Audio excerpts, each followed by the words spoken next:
वो रीजन जो आना ही नहीं चाहिए, क्योंकि एक एज फैक्टर के साथ ये आने वाली चीज है। अब हमें बहुत यंग एज में देखने को मिल जा रहा है। किसी बीमारी की वजह से दवाइयां ली गई जिसका इम्पैक्ट आया है उनकी रिप्रोडक्टिव हेल्थ पे, और एग की क्वालिटी एंड क्वांटिटी कॉम्प्रोमाइज हुई है। जिस बहुत सारी ऐसी बीमारियां हैं जो कि फीमेल के अंदर हार्मोनल इम्बैलेंस क्रिएट करती है।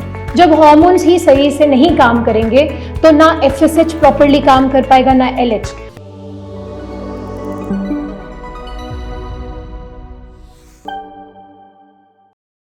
हाय एवरीवन, मैं डॉक्टर नेहा तिवारी स्वागत करती हूँ आप सभी का हमारे YouTube चैनल पे। आज इस वीडियो में हम बात करने वाले हैं एक ऐसे कारण के बारे में जिसकी वजह से इनफर्टिलिटी के इशू बहुत ज़्यादा बढ़ गया है। वर्ल्ड वाइड देखा जाए तो अभी 23% विमेन इनफर्टिलिटी से सफ़र कर रही है, और ये दर आज से 10 साल पहले सिर्फ 7% थी।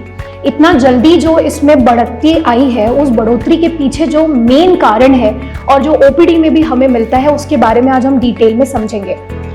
वो रीज़न जो आना ही नहीं चाहिए, क्योंकि एक एज फैक्टर के साथ ये आने वाली चीज़ है। अब हमें बहुत यंग एज में देखने को मिल जा रहा है।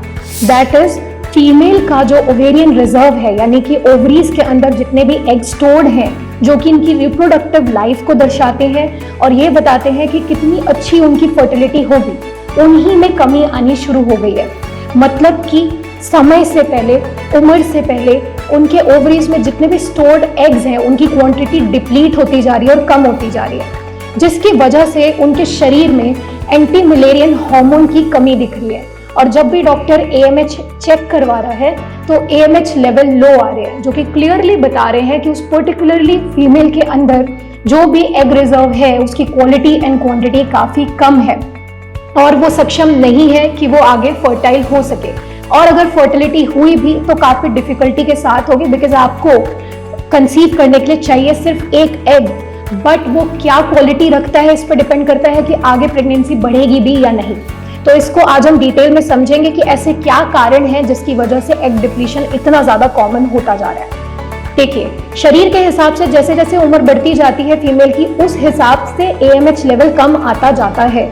जब एक फीमेल बर्थ लेती है उस टाइम पर उनकी टाइनी ओवरीज में 1 से 2 मिलियन एग्स होते हैं, जो कि प्यूबर्टी तक आने तक 3 to 4 लाख में रह जाते हैं। And by the age of 40 और अबव 40 वो सिर्फ 25,000 रह जाते हैं।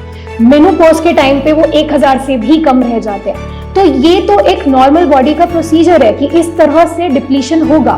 बट अगर यही डिप्लीशन 20 साल में, 30 साल के फीमेल्स में देखने को मिल जाए तो ये 20 से 30 इयर्स का जो बीच का टाइम है, अधिकतर फीमेल्स इसी के बीच में कंसीव करना चाह रही होती हैं। और अगर इसी दौरान उनका एग डिप्लीशन रहेगा तो उनको इनफर्टिलिटी का इशू आता है। सबसे पहला कारण एग डिप्लीशन का है OCPs, जो कि बहुत कॉमनली आजकल इसका कंजम्पशन बढ़ गया है। ओरल कॉन्ट्रासेप्टिव पिल्स को इमरजेंसी पिल्स ना समझ के रेगुलर यूजेज में लेने की वजह से काफ़ी सारे फीमेल्स के जो एग्स हैं वो डिप्लीट होते जा रहे हैं। दूसरा जो कॉमन कारण है वो है अल्कोहल और स्मोकिंग। जितना ज़्यादा अल्कोहल और स्मोकिंग का कंजम्पशन रहेगा उतना ज़्यादा फ्री टॉक्सिन्स आपके ओवरीज के अंदर स्टोर्ड एग्स की क्वालिटी को खराब करते हैं, और उस वजह से भी उनका एग डिप्लीशन देखने को मिलता है और AMH लो हो जाता है एंड लेटर ऑन इनफर्टिलिटी का इशू उनको आता है। तीसरा कारण देखने को मिल सकता है प्रीवियस मेडिकेशन, कि किसी बीमारी की वजह से दवाइयां ली गई जिसका इम्पैक्ट आया है उनकी रिप्रोडक्टिव हेल्थ पे, और एग की क्वालिटी एंड क्वांटिटी कॉम्प्रोमाइज हुई है, जिसमें कीमोथेरेपीज आती हैं, ट्यूबरकुलर ट्रीटमेंट आता है, ATT जिसे हम बोलते हैं, इसकी वजह से भी एग में डिप्लीशन देखने को मिलता है। नेक्स्ट जो कारण होता है वो होता है IVF साइकिल्स को रिपीट करना। अगर किसी और वजह से कंसीव नहीं कर पा रहे हैं और IVF को ट्राई कर रहे हैं तो एक ही टाइम पर काफ़ी सारे एग्स को स्टिमुलेट करने की कोशिश की जाती है थ्रू इंजेक्शंस, जो कि उस प्रोसीजर में चल रहा होता है। अब उस दौरान बहुत सारे एग्स स्टिमुलेट हो रहे होते हैं कि ओव्यूलेशन में रिलीज होंगे, इस वजह से भी बहुत सारे एग्स डिप्लीट होते जाते हैं जैसे जैसे साइकिल रिपीट होती जाती है। नेक्स्ट जो कारण हमें देखने को मिलता है वो होता है प्रोलॉन्ग्ड मेडिसिन को लेना। जैसे किसी को डायबिटीज है, बॉडी में इंसुलिन रेजिस्टेंस बना हुआ है, फ्री टॉक्सिन्स बहुत ज़्यादा हैं, तो इस वजह से आप ट्रीटमेंट लेंगे, दवाइयाँ खाएंगे, लंबे समय तक उन दवाइयों को लेने की वजह से भी एग हेल्थ खराब होती है और एग्स डिप्लीट होना स्टार्ट हो जाते हैं। और जो लास्ट कारण है वो है हार्मोनल इम्बैलेंस, बहुत सारी ऐसी बीमारियां हैं जो कि फीमेल के अंदर हार्मोनल इम्बैलेंस क्रिएट करती है। जब हार्मोन्स ही सही से नहीं काम करेंगे तो ना FSH प्रॉपर्ली काम कर पाएगा, ना LH, तो ना प्रोलिफरेशन हो पाएगी एग्स की, ना वो मैच्योर होके ओवुलेशन के टाइम पर रिलीज हो पाएंगे। ऐसी बीमारियों में हमें थायराइड देखने को मिल सकता है, PCOD देखने को मिल सकता है, इवन एंडोमेट्रियोसिस जो कि बीमारी तो एक यूट्रस की है बट उसमें भी हार्मोनल इम्बैलेंस क्रिएट हो जाता है, वहां पे भी ये समस्या देखने को मिलती है। तो ये कुछ बेसिक रीजन थे जिसकी वजह से समय से पहले फीमेल्स के अंदर एग की क्वालिटी और क्वांटिटी डिप्लीट होते हुए हमें देखने को मिल रही है। तो अगर आपको भी ये प्रॉब्लम है तो क्या कभी कंसीव नहीं हो पाएगा? ये बात पूरी तरह से सच नहीं है। अगर बहुत ही ज्यादा AMH का लेवल लो है तब तो डेफिनेटली ये आपके लिए बहुत बड़ा टास्क होने वाला है, इवन डॉक्टर्स के लिए भी, और मे बी ये कंसीव की ओर कभी ना बढ़ पाए। लेकिन अगर आपका AMH लेवल बहुत ज्यादा कम नहीं है और आपके अंदर हमें कुछ रीजंस मिल रहे हैं जिसकी वजह से AMH लो जा रहा है और उन रीजंस को अगर केटर कर लिया जाए तो AMH लेवल को फिर से बेटर किया जा सकता है। और AMH ही तो आपको बता रहा है कि आपके ओवरीज में जो एग्स हैं उनकी क्वालिटी और क्वांटिटी क्या है, तो वो इंप्रूव होगा तो डेफिनेटली आपकी फर्टिलिटी के चांसेस भी बेटर हो जाते हैं।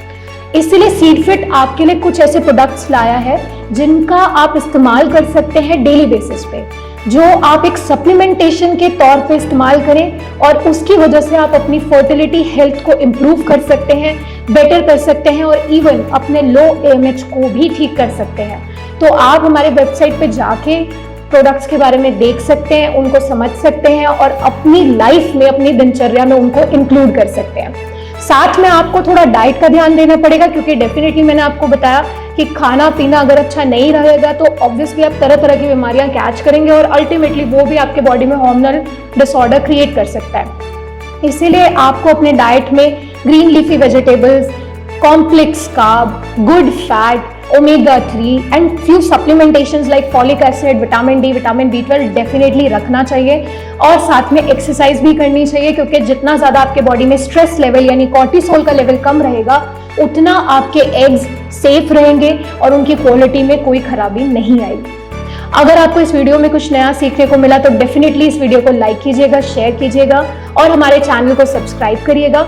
कोई भी सवाल है तो नीचे कमेंट सेक्शन में पूछिए या हमारी टीम से डायरेक्टली आप कॉल पे कनेक्ट कर सकते हैं और एक्सपर्ट गाइडेंस ले सकते हैं। हम मिलेंगे नेक्स्ट वीडियो में एक न्यू इन्फॉर्मेशन के साथ। तब तक आप सब अपना ख्याल रखिए। Thank you.